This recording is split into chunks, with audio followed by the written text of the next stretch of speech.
Subscribe करिए hi-fi study channel को, bell icon को प्रेस कीजिए लेटेस्ट वीडियो अपडेट सबसे पहले पाने के लिए। हेलो दोस्तों, आज की जो वीडियो हमारी है वो हमारी होने वाली है उत्तर प्रदेश शिक्षक पात्रता परीक्षा 2019 प्राथमिक स्तर फर्स्ट से लेकर के 5 तक, क्लास 1 से 5 तक की प्रथम प्रश्न पत्र।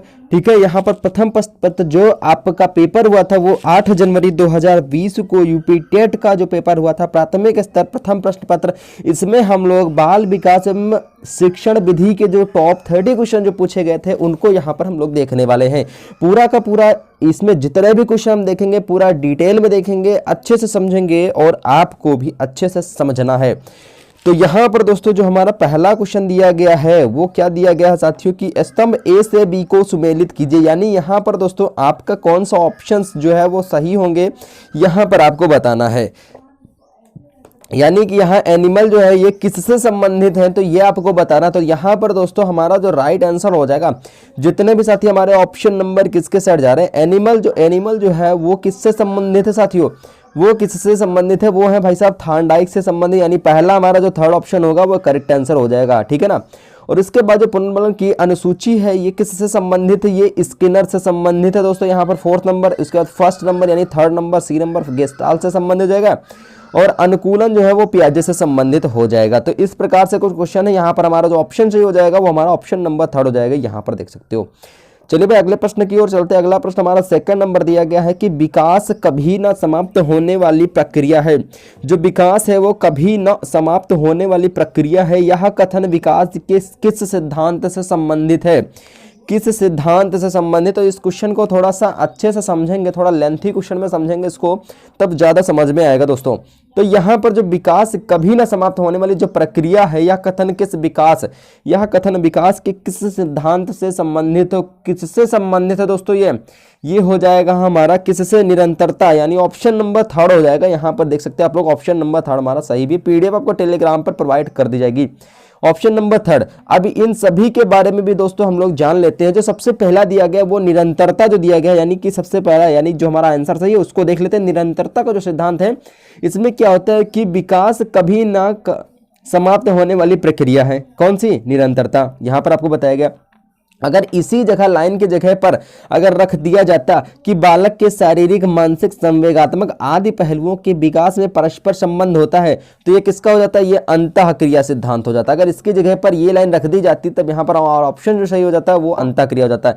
एकीकरण का सिद्धांत क्या होता है, तो एकीकरण सिद्धांत वह सिद्धांत होता है जिसमें विकास में पूर्ण से अंगों की ओर एवं अंगों से पूर्ण की ओर गति निहित रहती है। यानी विभिन्न अंगों के एकीकरण की गतियों की सरलता को संभव बनाता है। ठीक है, ये हो जाएगा हमारे एकीकरण का। यहीं पर हमारा लास्ट बनता है वो क्या बनता है, अंतःक्रिया का सिद्धांत। यानी बालक का विकास न केवल वंशानुक्रम के कारण, न केवल वातावरण के कारण, वर्ण दोनों की अंतःक्रिया के कारण होता है। ये हो जाता है हमारा अंतःक्रिया। तो चारों के बारे में आप लोगों ने अच्छे से समझ लिया। चलिए भाई 3rd नंबर की ओर चलते हैं। 3rd नंबर जो हमारा प्रश्न बनता है कि संविधान के किस संशोधन से शिक्षा एक मौलिक अधिकार बनी है या बन गई है। ठीक है ना। यहाँ पर 25वें संशोधन, 86वें, 22वें या 52वें। तो यहाँ पर साथियों जो हमारा राइट आंसर हो जाएगा, ठीक है ना, जो हमारा राइट आंसर हो जाएगा हमारा ऑप्शन नंबर किसके साइड चला जाएगा, बिल्कुल भाई 86 के साइड चला जाएगा। 86वें संशोधन। यहाँ पर देखते हो दोस्तों, यहाँ पर ये बनता है हमारा कि जो 86वां संशोधन था वो 2002 में शिक्षा के अधिकार से संबंधित है। सबसे बड़ी बात यहाँ पर हो गई 2002 में शिक्षा के अधिकार से संबंधित था। कौन सा, 86वां संशोधन।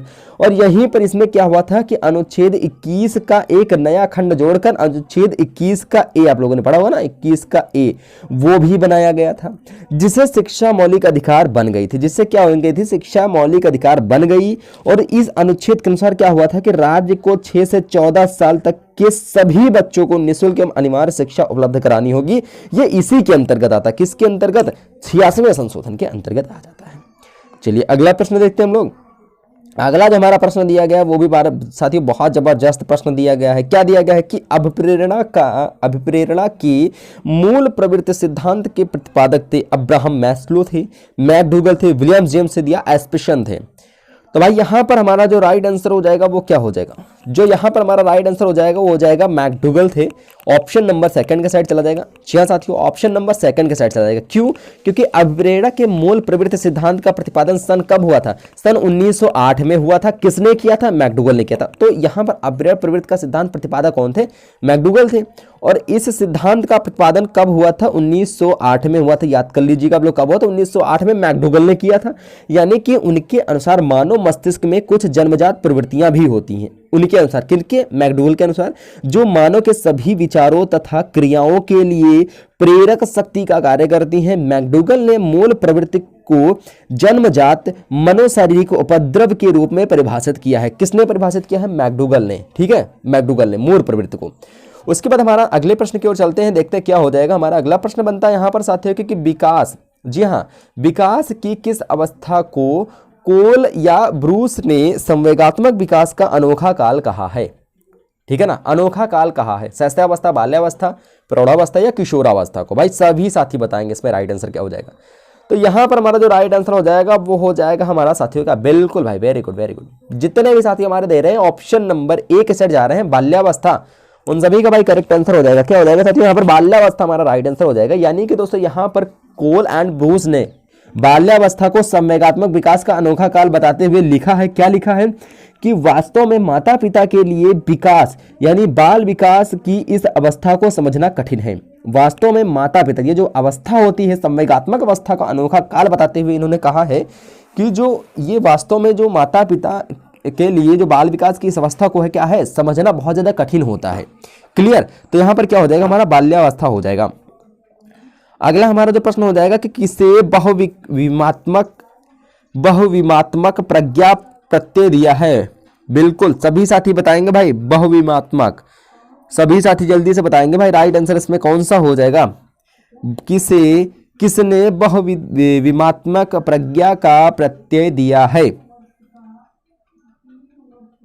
बिल्कुल से भाई, जितने भी साथी यहाँ पर जो हमारे आंसर दे रहे हैं, जितने भी साथी हमारे किसके साइड जा रहे हैं? किसके साइड? बिल्कुल भाई, बिल्कुल बिल्कुल, गार्डनर के साइड जितने भी साथी जा रहे हैं उन सभी का राइट आंसर हो जाएगा।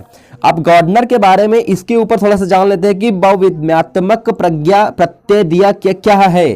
ठीक है ना, यानी बहुविमात्मक प्रज्ञा या किसे क्या कहते हैं? बहुबुद्धि का सिद्धांत, यानी हार्वर्ड गार्डनर द्वारा सन 1983 में, कब किया गया था? 1983 में। कब किया गया था? 1983 में प्रतिपादित किया गया था। ये लाइन हमारी होगी। उसके बाद यहां पर कि गार्डनर के अनुसार बुद्धि का स्वरूप एकाकी ना होकर बहुप्रकारीय होता है।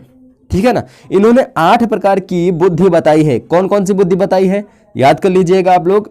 देखिए, पहली होती व्यक्तिक परबुद्धि, व्यक्तिक स्वबुद्धि, संगीत बुद्धि, शारीरिक गतिक बुद्धि, उसके बाद स्थानिक बुद्धि, तार्किक गणितीय बुद्धि, भाषाई बुद्धि और प्राकृतिक बुद्धि। ये 8 प्रकार की इन्होंने बुद्धि बताई। किसने बताई है? हार्वर्ड गार्डनर ने, जिनको शॉर्ट में हम गार्डनर ही कहते हैं। ऑप्शन नंबर 3 के साइड चला जाएगा। अगला हो जाएगा यहाँ पर हमारा अगला आंसर, तो दिख ही रहा आप लोगों को, डिस्लेक्सिया में यह करने में कठिनाई होती है, व्यक्त करने में, पढ़ने, वर्तनी में या बोलने में या खड़े होने में। तो भाई यहाँ पर जो हमारा राइट आंसर हो जाएगा वो हमारा ऑप्शन नंबर 2 के साइड चला जाएगा, पढ़ने और वर्तनी में। ठीक है ना, पढ़ने और वर्तनी में ये बहुत ज़्यादा कठिनाई होती है। अब यहीं पर जो डिस्लेक्सिया जो थे, डिस्लेक्सिया एक प्रकार का अधिगम अक्षमता विकार है। क्या है ये? एक प्रकार का ये अधिगम अक्षमता का विकार है जो निम्नलिखित लक्षण होते हैं। जिसमें क्या होते हैं? निम्नलिखित लक्षण होते हैं। वर्णमाला अधिगम में कठिनाई, अक्षरों की ध्वनियों को सीखने में कठिनाई, पढ़ते समय वर्णों का लोप होना।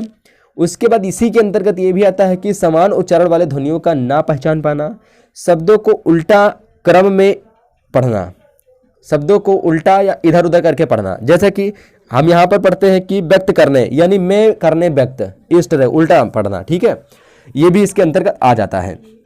अब यहीं पर अगर हम बात करते हैं अपने अगले प्रश्न की, अगला प्रश्न हमारा जबरदस्त क्वेश्चन दिया गया, थोड़ा सा बड़ा है कि निम्न में से क्या समावेशी कक्षा में शिक्षक की भूमिका नहीं है? शिक्षक को निःशुल्क बच्चों पर ध्यान नहीं देना चाहिए, बच्चों की आवश्यकता के अनुरूप बैठने की पर्याप्त व्यवस्था करनी चाहिए, शिक्षक को सीखने के अक्षम को अतिरिक्त समय देना चाहिए, या शिक्षक को बच्चों को प्रोत्साहित करना चाहिए। तो जल्दी से बता दीजिए भाई क्या हो जाएगा इसमें राइट आंसर हमारा, प्रोत्साहित करना चाहिए, क्या हो जाएगा इसमें हमारा राइट आंसर। बिल्कुल भाई, बिल्कुल बिल्कुल बिल्कुल बिल्कुल बिल्कुल ध्यान नहीं देना चाहिए। देखिए यहाँ पर हमारा जो राइट आंसर हो जाएगा ऑप्शन नंबर ए हो जाएगा, शिक्षा को निःशक्त बच्चों पर ध्यान नहीं देना चाहिए, ध्यान नहीं देना चाहिए। अब यहीं पर अगर हमारी बात आती है कि समावेशी शिक्षा जो है यानी समावेशी कक्षा में शिक्षक की भूमिका निम्न होनी चाहिए। कौन कौन सी होनी चाहिए? इसमें होनी चाहिए कि बच्चों की आवश्यकता के अनुरूप बैठने की पर्याप्त व्यवस्था भी करनी चाहिए, सबसे पहला पॉइंट हमारा ये हो जाएगा। और शिक्षक को इसमें क्या करना चाहिए? ध्यान देना चाहिए। इसमें दिया गया है कि नहीं ध्यान देना चाहिए, भूमिका कौन सी नहीं है, यानी ये भूमिका नहीं, इनमें क्या ध्यान नहीं देना चाहिए? नहीं, ध्यान देना चाहिए, ठीक है। और इसी में क्या होना है कि बच्चों को प्रोत्साहित भी करना चाहिए और बच्चों को शिक्षक को सीखने के अच्छा बच्चों के अतिरिक्त समय पर भी ध्यान देना चाहिए और शिक्षक को बच्चों के व्यक्तिगत भिन्नता को ध्यान में रखकर अधिगम परिस्थितियों का भी निर्माण करना चाहिए। ये होता है शिक्षक, ये होता है समावेशी कक्षा शिक्षक की भूमिका। अगला हमारा जो 9 नंबर प्रश्न बनता है वो बनता है कि कक्षा में, जी हाँ, कक्षा में छात्रों को प्रश्न पूछने के लिए प्रेरित करना चाहिए, हतोत्साहित करना चाहिए, अनुमति नहीं देना चाहिए या फिर रोक देना चाहिए। तो भाई यहाँ पर जो राइट आंसर हमारा हो जाएगा भाई यहाँ पर हमारा जो राइट आंसर हो जाएगा वो हो जाएगा हमारा प्रेरित करना चाहिए। क्या करना चाहिए? ऑप्शन नंबर ए, प्रेरित करना चाहिए, ठीक है। ऑप्शन नंबर ए के साथ जितने में से आ रहे हैं उन सभी का भाई करेक्ट आंसर हो जाएगा। अगले प्रश्न की ओर चलते हैं और अपना 10 नंबर प्रश्न देखते हैं। क्या दिया गया कि बच्चों की वृद्धि मुख्यतः संबंधित है सामाजिक विकास से, शारीरिक विकास से, नैतिक विकास से, भावात्मक विकास से। तो भाई यहाँ पर जो राइट आंसर हमारा हो जाएगा ऑप्शन नंबर किसके साइड चला जाएगा? शारीरिक विकास से, शारीरिक विकास के साइड चला जाएगा। ऑप्शन नंबर बी के साइड चला जाएगा, ऑप्शन नंबर सेकंड के साइड चला जाएगा, शारीरिक विकास से। अगला हमारा प्रश्न हो जाएगा, अगला प्रश्न देखते हैं 11 नंबर देखते हैं कि निम्न में से किस सिद्धांत को पुनर्बलन का सिद्धांत भी कहते हैं? निम्न में से किस सिद्धांत को पुनर्बलन का सिद्धांत कहते हैं? फटाफट से जिन भी साथियों को आंसर पता है भाई फटाफट से बता देंगे इसका आंसर क्या हो जाएगा। बिल्कुल भाई, जिन भी साथियों को पता है जल्दी से बता देंगे सभी साथी क्या हो जाएगा इसका हमारा राइट आंसर, ठीक है ना भाई सभी साथी। निम्न में किस सिद्धांत को पुनर्बलन का सिद्धांत भी कहते हैं? निम्न में से किस सिद्धांत को पुनर्बलन का सिद्धांत भी कहते हैं? बिल्कुल बिल्कुल बिल्कुल, वेरी गुड वेरी गुड। जितने भी साथी भाई हमारे यहाँ पर जा रहे हैं, जितने भी साथी हमारे यहाँ पर जा रहे हैं किसके साइड जा रहे हैं कि क्रिया प्रसूत अनुबंधन सिद्धांत, ऑप्शन नंबर क्रिया प्रसूत अनुबंधन सिद्धांत ऑप्शन नंबर दा के साइड, यानी ऑप्शन नंबर 3 के साइड, 3 नंबर के साइड जितने भी साथी जा रहे हैं उन सभी का राइट आंसर हो जाएगा। अगला हमारा यहाँ पर प्रश्न हो जाएगा, अगला यहाँ पर हमारा 12 नंबर प्रश्न हो जाएगा कि निम्न में से कौन सी अवस्था ब्रूनर के संज्ञानात्मक विकास सिद्धांत के का अंग नहीं है? विकास सिद्धांत का अंग नहीं है। अंतः या आंत प्रज्ञ अवस्था, प्रतिबिंबात्मक अवस्था, संकेतात्मक अवस्था या क्रियात्मक अवस्था। तो भाई क्या हो जाएगा 12 नंबर का? भाई 12 नंबर का राइट आंसर क्या हो जाएगा? फटाफट अंदाज में सभी साथी बता देंगे भाई। बिल्कुल भाई बिल्कुल, very good very good very good, बहुत बढ़िया। देखिए आंत प्रज्ञा अवस्था जो है उसी के अंतर्गत हमारा आ जाएगा ऑप्शन नंबर सेकंड के साइड, आंत प्रज्ञा अवस्था। देखिए यहाँ पर ब्रूनर ने क्या किया था? संज्ञानात्मक विकास की अवस्थाओं को 3 स्तरों में बांटा गया था, क्रियात्मक अवस्था, प्रतिबिंबात्मक अवस्था, संकेतात्मक अवस्था। कौन सा नहीं इसमें? आंत प्रज्ञा नहीं है, ठीक है ना। यानी नीचे के जो 3 हैं इन ये ब्रूनर ने संज्ञानात्मक विकास की अवस्था को 3 भागों में बांटा गया, 3 स्तरों में बांटा, क्रियात्मक, प्रतिबिंबात्मक और संकेतात्मक। लेकिन किसमें नहीं बांटा था इन्होंने? आंत प्रज्ञा जो है वो इससे अलग है, यानी option number A, option number second का साइड चला जाएगा, ठीक है ना। बिल्कुल। अगला हमारा जो प्रश्न हो जाएगा, अगला हमारा जो प्रश्न हो जाएगा 13 नंबर। 13 नंबर हमारा प्रश्न क्या कह रहा है फटाफट अंदाज में देख लेते हैं। दिया गया यहाँ पर कि मॉरिसन ने बोध स्तर के शिक्षण प्रतिमान में 5 पदों का वर्णन किया है। वे हैं प्रस्तुतिकरण, खोज, संगठन व्यवस्था या आत्मीकरण या वाचन अभिव्यक्तिकरण। जल्दी से बता देंगे सभी साथी इसका करेक्ट आंसर क्या हो जाएगा। बिल्कुल बिल्कुल बिल्कुल, वेरी गुड भाई, वाह भैया बहुत बढ़िया भाई, very good very good very good very good very good भाई, वेरी गुड। देखिए 5 पदों का वर्णन है, वे कौन कौन से हैं इसमें, ठीक है ना। वे इसमें कौन कौन से हैं सही क्रम में लिखना है, करेक्ट में लिखना है। तो यहां पर सबसे पहले हमारा आ जाएगा खोज, ठीक है ना। क्या आ जाएगा? खोज आ जाएगा। उसके बाद हमारा आ जाएगा, उसके बाद हमारा आ जाएगा यहाँ पर हमारा जो सही क्रम में आ जाएगा वो हमारा ऑप्शन नंबर किसके साइड चला जाएगा, ऑप्शन नंबर फर्स्ट के साइड चला जाएगा। पहले पे आ जाएगा सेकंड नंबर, दूसरे पे फर्स्ट, इसके बाद ये यानी सेकंड पे खोज आ जाएगा, प्रस्तुतिकरण आ जाएगा, उसके बाद वाचन आ जाएगा, उसके बाद संगठन आ जाएगा, उसके एक मिनट उसके बाद आत्मचरित्र, उसके बाद संगठन आएगा, उसके बाद वाचन आ जाएगा। ठीक है ना, इस तरह हो जाएगा। उसके बाद अगला प्रश्न हम देखते हैं, यहाँ पर 14 नंबर प्रश्न दिया गया है कि निम्न में से कौन सा संज्ञानात्मक क्षेत्र से संबंधित नहीं है, अनुप्रयोग, अनुमूल्यन, ज्ञान, बोध्य। जल्दी से बता देंगे सभी साथी, बोध जल्दी से बता देंगे 14 नंबर का भाई क्या हो जाएगा। तो 14 नंबर का अनुमूल्यन जितने भी साथी दे रहे हैं ऑप्शन नंबर सेकंड, उन सभी का राइट आंसर हो जाएगा। क्यों हो जाएगा, क्योंकि दोस्तों यहाँ पर ये जो अनुमूल्यन है ये इससे संबंधित नहीं है। क्यों नहीं है, क्योंकि दोस्तों ये जो 6 वर्गों में बांटा गया था, संज्ञानात्मक क्षेत्र को 6 वर्गों में बांटा गया था। कौन कौन से, एक आपका ज्ञान आता है, दूसरा बोध आता है, अनुप्रयोग आता है, विश्लेषण आता है, संश्लेषण आता है और मूल्यांकन आता है। 6 प्रकार यानी 6 भागों में विभाजित किया गया है। ठीक है ना, 6 भागों में विभाजित किया गया। इसमें आपका अनुमूल्यन तो आया नहीं कहीं। ठीक है ना, अनुमूल्यन बिल्कुल नहीं आया। तो यहाँ पर जो हमारा इसमें से जो विभिन्न हो जाएगा, संबंधित नहीं हो जाएगा, वो अनुमूल्यन हो जाएगा। अगला प्रश्न यहाँ पर देखते हैं दोस्तों, यहाँ पर 15 नंबर दिया गया। 15 नंबर दिया गया कि निम्न में से कौन सा अधिगम का वक्र नहीं है, कौन सा अधिगम का वक्र नहीं है, मिश्रित, नतोदर, उन्नोत्तर या उत्तल जिसे कहते हैं, या लंबवत। तो 15 नंबर का भाई क्या हो जाएगा, 15 नंबर का अधिगम का वक्र नहीं है। भाई सभी साथी को बताना भाई अधिगम का वक्र नहीं है। बिल्कुल है, बिल्कुल। इसमें से हमारा जो राइट आंसर हो जाएगा वो हो जाएगा हमारा लंबवत। ठीक है ना, ऑप्शन नंबर 4 हमारा इसमें से वक्र नहीं है। क्यों नहीं है, क्योंकि देखिए अधिगम का वक्र जो है मुख्यतः 4 प्रकार से होते हैं। आप लोगों ने अगर पढ़ा होगा तो आपको पता होगा 4 प्रकार के होते हैं। कौन कौन से होते हैं, एक तो आपका उसमें से होता है वो होता है सरल रेखीय वक्र, दूसरा होता है उन्नतोत्तर वक्र, तीसरा होता है आपका नतोदर वक्र, चौथा होता है मिश्रित होता है। तो यहाँ पर आपको मिश्रित दिया गया है, नतोदर दिया गया है और उत्तोदर दिया गया है, सरल रेखीय वक्र नहीं दिया गया है। ठीक है ना, तो यहाँ पर हमारा लंबवत का कहीं इसमें चारों ऑप्शन में लंबवत कहीं आता ही नहीं। जो ये 4 प्रकार के होते हैं इसमें लंबवत नहीं आता है, इस वजह से हमारा यहाँ पर लंबवत इससे भिन्न हो जाएगा, वक्र बिल्कुल भी नहीं हो जाएगा। ठीक है, अगला हमारा 16 नंबर प्रश्न दिया गया। 16 नंबर क्या दिया गया कि यदि शिक्षक कक्षा में एक छात्र को समस्यात्मक बालक के रूप में पाता है तो उसे बच्चे को नजरअंदाज कर देना चाहिए, बच्चे को दंड देना चाहिए, तत्काल घर वापस भेज देना चाहिए या बच्चे को परामर्श देना चाहिए।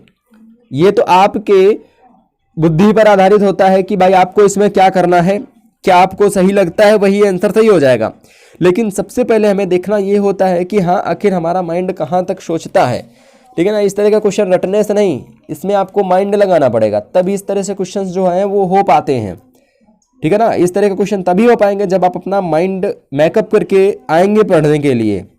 बिल्कुल जल्दी से बताएंगे सभी साथी, इसमें आपको थोड़ा सा टाइम दिया जा रहा है क्योंकि बढ़िया जबरदस्त क्वेश्चन है, टाइम तो मिलता बनता ही है। ठीक है ना, बिल्कुल भाई सभी साथी बताएंगे भाई, सभी साथी बिल्कुल। बहुत साथियों का भाई आंसर सही भी जा रहा है, बहुत से साथियों का आंसर सही जा रहा है। बिल्कुल देखिए यहाँ पर क्या देना चाहिए, उसे क्या करना चाहिए। ठीक है ना, उससे क्या करना चाहिए, बच्चे को परामर्श देना चाहिए। सबसे पहले अगर कोई बच्चा है कि समस्यात्मक के रूप में पाता है कि मतलब, तो उसे क्या करना चाहिए भाई, परामर्श जरूर से जरूर देना चाहिए। ऑप्शन नंबर 4 के साइड चला जाएगा। ठीक है ना, अब यहीं पर बात कर लेते हैं कि ऐसे बालकों को शिक्षक द्वारा क्या क्या करना चाहिए। ठीक है ना, क्या क्या करना चाहिए। सबसे फर्स्ट पॉइंट तो आपका इसी में से आंसर निकल के आता है कि भाई बच्चे को परामर्श देना चाहिए। दूसरा हमारा ये भी निकल के आता है कि बच्चों को अच्छे कार्य के लिए प्रोत्साहन और पुरस्कार भी दिया जाना चाहिए, तभी वो इस तरह के कार्य नहीं करेगा। और उसके बाद मधुर तथा सहयोगात्मक व्यवहार किया जाना चाहिए। ठीक है ना, ये तो बनता ही है। अब यहीं पर अगर हम बात करते हैं अपने अगले क्वेश्चन की, जो कि 17 नंबर दिया गया है कि पाठ्य सहगामी क्रियाएं मुख्यतः संबंधित हैं। ठीक है ना, मुख्यतः संबंधित है शैक्षिक संस्थानों के विकास से, छात्रों के सर्वांगीण विकास से, छात्रों के वैयक्तिक विकास से या छात्रों के मानसिक विकास से। भाई जल्दी से बता देंगे सभी साथी भाई, बिल्कुल बिल्कुल बिल्कुल। 17 नंबर भाई, तो यहाँ पर भाई 17 नंबर को जितने भी साथी हमारे आंसर दे रहे हैं, जितने भी साथी दे रहे हैं कि छात्रों के सर्वांगीण विकास, उन सभी का भाई करेक्ट आंसर हो जाएगा छात्रों के सर्वांगीण विकास। ऑप्शन नंबर 1 के साइड चला जाएगा, ऑप्शन नंबर 1 के साइड चला जाएगा। बिल्कुल भाई, सर्वांगीण विकास। अब यहीं पर सर्वांगीण विकास में रुचि, अवधान, छात्रों की सक्रिय सहभागिता से, छात्रों की क्रियाशीलता आदि से संबंधित है। कौन कौन से, पाठ्य सहगामी क्रियाओं में खेल, नाटक, निबंध प्रतियोगिता, शैक्षिक भ्रमक, अंताक्षरी आदि क्रियाएं इसी के अंतर्गत आती हैं। ठीक है ना, आदि क्रियाएं जो है इसी के अंतर्गत आती हैं। अगला हमारा प्रश्न 18 नंबर क्या बनता है कि निम्न में से किसने अधिगम सिद्धांत का प्रतिपादन नहीं किया? किसने प्रतिपादन नहीं किया? कोहलर ने, स्किनर ने, बीएम ब्लूम ने या थॉर्नडाइक ने? भाई जल्दी से बता देंगे सभी साथी। बिल्कुल भाई, बिल्कुल, वेरी गुड। जितने भी साथी भाई दे रहे हैं ब्लूम, उन सभी का करेक्ट आंसर हो जाएगा ऑप्शन नंबर 4 के साइड चला जाएगा। इसके बारे में थोड़ा सा जान लेते हैं कि बीएम ब्लूम जो थे उनके सहयोगियों ने कब किया था? 1956, याद कर लीजिएगा आप लोग, 1956 में शिक्षण अधिगम के उद्देश्यों का वर्गीकरण प्रस्तुत किया था। जबकि कोहलर, मैक्स वर्थीमर जो थे और एक आपके कोर्ट लेविन करके थे, पूरा नाम मुझे याद नहीं है, मिलकर जो किए थे जो अधिगम सिद्धांत का प्रतिपादन उन्होंने किया था।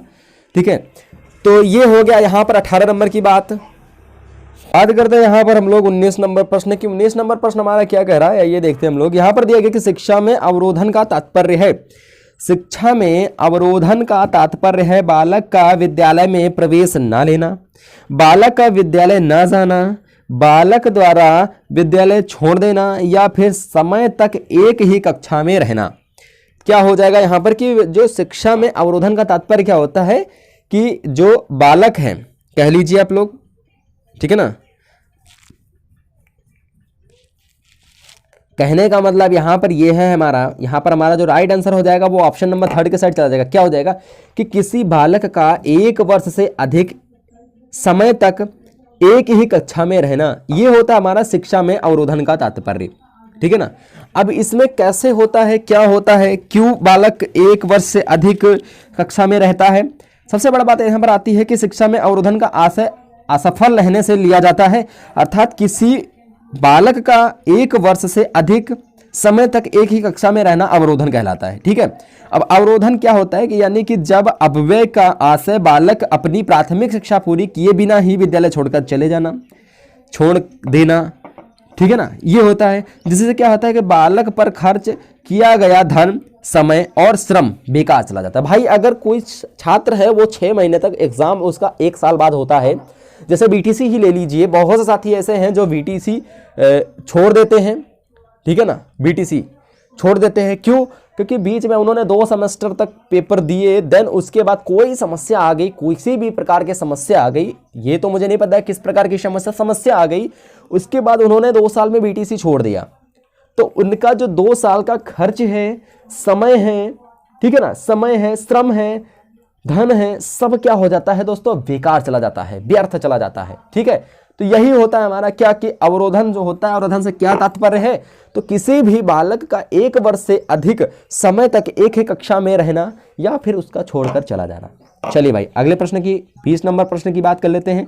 यह आपका पेपर 8 जनवरी, जी हाँ साथियों याद कर लीजिएगा आप लोग, ये पेपर आपका 8 जनवरी को पूछा गया था, 8 जनवरी 2020 को ये पूछा गया था पेपर। अब यहीं पर अगर हम बात करते हैं अगले प्रश्न की कि निम्न में से किस कौशल में पूर्व ज्ञान का परीक्षण आता है? पूर्व ज्ञान का परीक्षण आता है उद्दीपक परिवर्तन कौशल, प्रस्तावना कौशल, समापन कौशल या प्रदर्शन कौशल। जल्दी से बता देंगे सभी साथी 20 नंबर का क्या हो जाएगा हमारा राइट आंसर। जी हाँ साथी 20 नंबर का क्या हो जाएगा हमारा राइट आंसर। बिल्कुल बिल्कुल बिल्कुल बिल्कुल, very good very good very good. जितने भी साथी हमारे भाई यहाँ पर दे रहे हैं ऑप्शन नंबर ए प्रस्तावना कौशल, उन सभी का करेक्ट आंसर हो जाएगा। ठीक है ना, प्रस्तावना कौशल हो जाएगा। देखिए सबसे बड़ी यहाँ पर बात आती है कि जो प्रस्तावना कौशल के घटक हैं वो कौन कौन से होते हैं, इनके बारे में हमें जानना बहुत ही ज़्यादा जरूरी होता है। क्यों? क्योंकि यहाँ पर जब तक हमें प्रस्तावना कौशल के घटक नहीं पता होंगे तब तक हम यहाँ पर ऑप्शन को अपने चुन नहीं पाएंगे। क्यों? क्योंकि यहाँ पर देखते हैं हम लोग कि प्रस्तावना कौशल के घटक कौन कौन से होते हैं। सबसे पहला जो हमारा घटक होता है वो पूर्व ज्ञान से संबंध होता है, उसके बाद आदांत ज्ञान से तुलना होता है, उसके बाद प्रेरणा हेतु उपयुक्त युक्ति व शैक्षिक साधनों का चयन भी इसी के अंतर्गत आता है, प्रश्नों में तारतम्यता भी होती है इसी में, और उद्दीपन प्रभाव भी होता है। ठीक है, ये होते हैं प्रस्तावना कौशल के अंतर्गत। अब यहीं पर बात करते हैं हम लोग 21 नंबर प्रश्न की। आंसर आपको दिख रहा है, सेकंड नंबर राइट आंसर हो जाएगा। यानी मानव विकास का प्रारंभ होता है वो गर्भावस्था ही होता है। जो मानव होता है उसका जो विकास होता है वो कहाँ से होता है, तो साथियों गर्भावस्था से होता है। क्लियर है ना आप सभी को? ये कहाँ से होता है साथियों? तो गर्भावस्था से होता है। बिल्कुल ठीक है, कहाँ से होता है? गर्भावस्था से होता है। क्यों? क्योंकि गर्भाधान के साथ ही विकास की प्रक्रिया आरंभ हो जाती है तथा यह जन्म के उपरांत शैशवावस्था, बाल्यावस्था, किशोरावस्था, प्रौढ़ावस्था जीवन पर्यंत निरंतर किसी न किसी रूप में चलती रहती है। ये तो आपको पता ही है। पढ़ा भी आप लोगों ने। और यहां पर बात आती है कि वृद्धि और विकास की प्रक्रिया निश्चित क्रम में और निरंतर चलती रहती है। जो वृद्धि और विकास की प्रक्रिया है वो एक निश्चित क्रम में निरंतर चलती रहती है, ये आप लोग ध्यान रखिएगा आप लोग, ठीक है। अगले प्रश्न की ओर चलते हैं और देखते हैं यहाँ पर 22 नंबर क्या हो जाएगा कि द कंडीशंस ऑफ लर्निंग पुस्तक के लेखक हैं। पुस्तक के लेखक कौन है? थॉर्नडाइक है, स्किनर है, गिने हैं या पावलोव हैं? तो भाई यहां पर द कंडीशंस ऑफ लर्निंग पुस्तक के जो लेखक हैं वो कौन हो जाएंगे? द कंडीशंस ऑफ लर्निंग, बिल्कुल बिल्कुल बिल्कुल बिल्कुल बिल्कुल, वेरी गुड। यहां पर कौन हो जाएंगे? आर एम गेने हो जाएंगे। हमारा राइट आंसर यहां पर इसके जो लेखक हैं वो आर एम गेने हैं। अब यहीं पर थोड़ी और पुस्तकों के बारे में भाई बात कर लेते हैं। जैसे कि बी एफ स्किनर जो थे वो किस पुस्तक को लिखे थे? द सिलेक्शन ऑफ बिहेवियर जो थे पुस्तक बी एफ स्किनर के द्वारा लिखी गई थी। थॉर्नडाइक ने कौन पुस्तक लिखी थी? थॉर्नडाइक ने animal intelligence the psychology of arithmetic, इन्होंने यह पुस्तक लिखे थे। किसने? थॉर्नडाइक ने। बसते हमारे आईपी पावलोव भाई साहब। आईपी पावलोव भाई साहब जो थे वो कंडीशंस रिफ्लेक्सेस व लेक्चर्स ऑफ कंडीशंस, ये पुस्तक जो थी ये पुस्तक आईपी पावलोव साहब की थी। तो यहां पर हमने इस पुस्तक के बारे में देखा, गिने भाई साहब थे। बाकी जो 3 हमारे बच रहे थे उनकी पुस्तकों के बारे में हमने जान लिया, ठीक है। इसी तरह से अगर पढ़ते चलेंगे तो यार टेट क्या है, सुपर टेट भी निकल जाएगा, बिल्कुल आपको पता नहीं चलेगा। 23 नंबर प्रश्न हमारा ये बनता है कि किशोरावस्था बड़े संघर्ष, तनाव, हमला व विरोध की अवस्था है। यह किसका कथन है? यह किसका कथन है? जरसील्ड का है, एस्टनले हॉल का है, सिम्पसन का है या क्रो एंड क्रो का है? फटाफट अंदाज में बता देंगे भाई, फटाफट अंदाज में। तो भाई यहां पर जितने भी साथी हमारे दे रहे हैं स्टेशनरी हॉल, उन सभी का करेक्ट आंसर हो जाएगा ऑप्शन नंबर ए के साइड चला जाएगा। तो स्टेशनरी हॉल के अनुसार यहां पर बात आती है कि किशोरावस्था बड़े संघर्ष, तनाव, तूफान या हमला कह लीजिए आप लोग का विरोध की अवस्था है। उसके बाद जरसील्ड जो है इन्होंने क्या बताया था? इन्होंने बताया था कि किशोरावस्था वह समय है जिसमें विचारशील व्यक्ति बाल्यावस्था से परिपक्वतावस्था की ओर संक्रमण करता है। उसके बाद यहां पर बताया था क्रो एंड क्रो ने क्या बताया था? क्रो एंड क्रो के अनुसार क्या है? यानी कि किशोर जो होते हैं, किशोर ही वर्तमान की शक्ति और भावी आशा को प्रस्तुत करता है। उसके बाद सिम्पसन ने क्या बताया? सिम्पसन के विचारानुसार क्या बताया गया था? यानी किशोरावस्था प्रत्येक व्यक्ति के जीवन में वह काल है जो बाल्यावस्था के अंत में आरंभ होता है और प्रौढ़ावस्था के आरंभ में समाप्त हो जाता है। किसने कहा था? सिम्पसन ने। चलिए भाई अगले प्रश्न की ओर चलते। 24 नंबर प्रश्न क्या कह रहा है यहाँ पर देखते हैं हम लोग फटाफट अंदाज में कि सूक्ष्म शिक्षण के भारतीय प्रतिमान में कुल कितना समय लगता है? 40 मिनट, 30, 36 मिनट, 30 मिनट, 45 मिनट। 40, 30, 36, 45, बिल्कुल। तो यहां पर साथी जो राइट आंसर हो जाएगा वो 36 मिनट हो जाएगा। ऑप्शन नंबर सेकंड चल जाएगा, ऑप्शन नंबर सेकंड। क्यों हो जाएगा 36 मिनट? क्यों हो जाएगा? क्योंकि यहां पर दोस्तों आपको पता है कि सूक्ष्म शिक्षण के भारतीय प्रतिमान में सूक्ष्म शिक्षण चक्र की अवधि 36 मिनट होती है। क्यों होती है? क्योंकि इसका विभाजन निम्न प्रकार से भी किया जाता है। क्यों? क्योंकि पहला आपका आ जाता है यहां पर पाठ्य योजना का निर्माण, दूसरा आपका शिक्षण आ जाता है, तीसरा आपका पुष्टि या पोषण आ जाता है, चौथा है आपका पुनः पाठ्य योजना निर्माण आ जाता है, पांचवा आपका पुनः शिक्षण आ जाता है और छठा आपका आ जाता है पुनः प्रतिपुष्टि। अब इनके सामने जो मिनटों की संख्या होती है वो कितनी होती है? 6 minute, 6 minute, 6 minute, 6 minute, 6 minute और ये आपका एक और आ जाता है 6 मिनट और 6 का आपका मल्टीप्लाई कराना तो 6 का 36 हो जाएगा। यानी कुल समय कितना लगा? 36 मिनट लगा, बिल्कुल। अगला यहाँ पर देखते हैं 25 नंबर दिया गया यहाँ पर प्रश्न की सीखने का पठार सीखने की प्रक्रिया के मुख्य अभिलक्षण हैं जो उस स्थिति को प्रकट करते हैं जिसमें सीखने की प्रक्रिया में कोई उन्नति नहीं होती है। यह कथन किसका है? हलिंगवर्थ का है, गेट्स का, अन्य या स्किनर या रॉस का है? तो फटाफट अंदाज में बता देंगे सभी साथी भाई। बिल्कुल बिल्कुल, वेरी गुड भाई। जितने भी साथी हमारे यहाँ पर आंसर दे रहे हैं रॉस जा रहे हैं, ऑप्शन नंबर 4 के साइड जा रहे हैं, उन सभी का भाई करेक्ट आंसर हो जाएगा। अगले प्रश्न की ओर चलते हैं। 26 नंबर प्रश्न देखते हैं जल्दी से कि व्यवहार के कारण व्यवहार में परिवर्तन ही अधिगम है। यह कथन कहा है? गिलफोर्ड ने, वुडवर्थ ने, क्रो एंड क्रो ने या स्किनर ने? तो फटाफट अंदाज में सभी साथी बता देंगे भाई क्या हो जाएगा राइट आंसर इसका। निम्न में से व्यवहार के कारण व्यवहार में परिवर्तन, बिल्कुल भाई बिल्कुल, व्यवहार के कारण व्यवहार में परिवर्तन, जल्दी से बता देंगे सभी साथी। तो देखिए यहाँ पर हमारा जो राइट आंसर हो जाएगा 26 का राइट आंसर क्या हो जाएगा, तो यहाँ पर हमारा राइट आंसर हो जाएगा वो हो जाएगा गिलफोर्ड हो जाएंगे, ऑप्शन नंबर फर्स्ट। गिलफोर्ड ने क्या बताया कि व्यवहार के कारण व्यवहार में परिवर्तन ही अधिगम है, और यहीं पर इसी भाषा को वुडवर्थ ने अपने विचारों में कैसे व्यक्त किया है कि नवीन ज्ञान तथा नवीन प्रतिक्रियाओं को अर्जन करने की प्रक्रिया अधिगम करने की प्रक्रिया है। यही बात अगर क्रो एंड क्रो के अनुसार देखते हैं तो उन्होंने बताया कि आदतों, ज्ञान तथा अभिवृत्तियों का अर्जन ही अधिगम है। क्रो एंड क्रो लास्ट बचते हमारे स्किनर भाई साहब। तो स्किनर भाई साहब के अनुसार बताया यह गया है कि अधिगम व्यवहार में उत्तरोत्तर अनुकूलन की एक प्रक्रिया है। याद कर लीजिएगा आप लोग सारी परिभाषाएं, नोट डाउन करना चाहते हो तो नोट डाउन भी कर लीजिएगा। अगले प्रश्न की ओर चलते हैं, 27 नंबर देखते हैं। जबरदस्त क्वेश्चन है, एक लाइन में बता देंगे ऐसे बस छुट्टी, ठीक है ना। ए व बी को सुमेलित करना है यहाँ पर आप सभी को। तो यहाँ पर 27 नंबर का आंसर तो आपको दिख ही रहा होगा, ठीक है ना। आंसर क्या, सेकंड नंबर, यानी कि पहला जो हो जाएगा वो फोर्थ से सुमेलित हो जाएगा। ब्रूनर किससे संबंधित हो जाएंगे, वो हो जाएंगे संप्रत्यय से संबंधित। उसके बाद यहाँ पर क्या हो जाएगा, उसके बाद यहाँ पर थर्ड से हो जाएगा। सेकंड वाला जो बी नंबर है वो थर्ड से हो जाएगा। उसके बाद जो तीसरा है वो फर्स्ट से हो जाएगा। उसके बाद गार्डन भाई साहब जो हैं वो सेकंड से हो जाएंगे, ठीक है। अगले प्रश्न की ओर चलते हैं, 28 नंबर की। समस्या समाधान का प्रथम चरण है समस्या की पहचान, आंकड़ा संग्रहण, परिकल्पना का निर्माण या परिकल्पना का परीक्षण। बिल्कुल भाई, बिल्कुल, वेरी गुड, बहुत बढ़िया भाई। समस्या समाधान का प्रथम चरण है, बिल्कुल, वेरी गुड। जितने भी साथी यहाँ पर दे रहे हैं समस्या की पहचान, उन सभी का करेक्ट आंसर हो जाएगा समस्या समाधान। समस्या की पहचान सबसे पहला चरण होता है। क्यों? क्योंकि समस्या समाधान विधि से तात्पर्य तर्क किसी समस्या का समाधान करने की प्रक्रिया से होता है। यानी कि समस्या समाधान विधि के 5 चरण होते हैं। कौन कौन सी? सबसे पहला चरण जो होता है वो होता है समस्या की पहचान करना, जो कि यहाँ पर प्रथम चरण के बारे में ही पूछा गया है। दूसरा चरण होता है कि पहचान करने के बाद उसकी परिकल्पना करना, ठीक है ना, परिकल्पना के निर्माण करना। उसके बाद हमारा होता है कि आंकड़ों का संग्रहण करना। उसके बाद की जो हमारी प्रक्रिया होती है वो होती है परिकल्पना का विशिष्ट परिस्थिति में परीक्षण करना, विशिष्ट परिस्थिति में परीक्षण करना, ठीक है ना। इस प्रकार से प्रथम चरण आपका समस्या का पहचान ही करना हो जाएगा।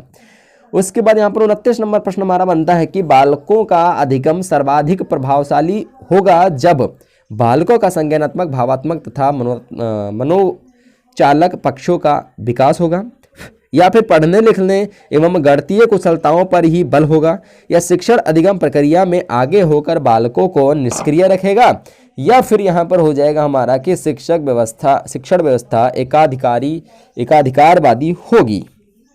29 नंबर भाई, 29 नंबर।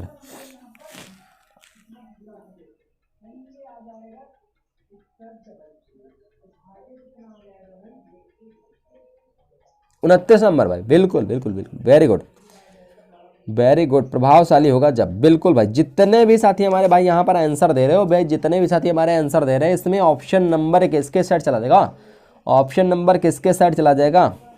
बिल्कुल, ऑप्शन नंबर ए के साइड चला जाएगा। क्या हो जाएगा यहाँ पर कि बालकों का संज्ञानात्मक, भावात्मक तथा मनोचालक पक्षों का विकास होगा। अगला और आज का लास्ट प्रश्न हमारा बनता है कि स्मृति एवं बोध स्तर के शिक्षण प्रतिमान की संरचना में कौन सा सोपान उभयनिष्ठ है? कौन सा सोपान जो है वो उभयनिष्ठ हो जाएगा? तो यहां पर हमारे जितने भी साथी दे रहे हैं प्रस्तुतिकरण, उन सभी का राइट आंसर हो जाएगा ऑप्शन नंबर 4 के साइड चला जाएगा। इसके बारे में थोड़ा सा हम जान लेते हैं कि स्मृति का सोपान क्या होता है और बोध स्तर के सोपान क्या होते हैं, ठीक है। स्मृति का जो सोपान होता है वो हर्बर्ट ने स्मृति स्तर शिक्षण प्रतिमान की संरचना 5 पदों में की है, और ये भाई साहब ने भी 5 पदों में की है बोध स्तर में, ठीक है ना। मैरिसन ने, हेनरी ने, ये इसके जन्मदाता हैं, ठीक है। और यहीं पर बात कर लेते हैं कि हर्बर्ट ने, यानी स्मृति के सोपान 5 कौन कौन से बताए हैं? प्रस्तावना, प्रस्तुतिकरण इसमें आ जाता है, तुलना आ जाता है, और उसके बाद सामान्यीकरण हो जाता है, प्रयोग हो जाता है, और उसी में बोध स्तर सोपान में, ठीक है ना, बोध स्तर सोपान में क्या हो जाता है? इसी के अंतर्गत आ जाता है अन्वेषण आ जाता है, प्रस्तुतिकरण आ जाता है, और आपका आत्मीकरण हो जाता है, व्यवस्था हो जाती है, और वर्णन अथवा अभिव्यक्तिकरण हो जाता है। तीसों क्वेश्चन आपको अच्छे से समझ में आ गए होंगे। लगभग आपको 1 मिनट से ऊपर ही टाइम मिला है एक क्वेश्चन में। किसी किसी क्वेश्चन में 2 मिनट भी लग गए होंगे, कोई दिक्कत नहीं। अच्छे से आपको 30 क्वेश्चन समझ में आ गए होंगे, डिटेल में आपको समझ में आ गए होंगे। वीडियो पसंद आने पर वीडियो को लाइक करना, दोस्तों के इसको ज़्यादा से ज़्यादा शेयर भी कर देना। मिलते हैं नेक्स्ट वीडियो के साथ, तब तक के लिए थैंक यू सो मच। जय हिंद, जय भारत, वंदे मातरम।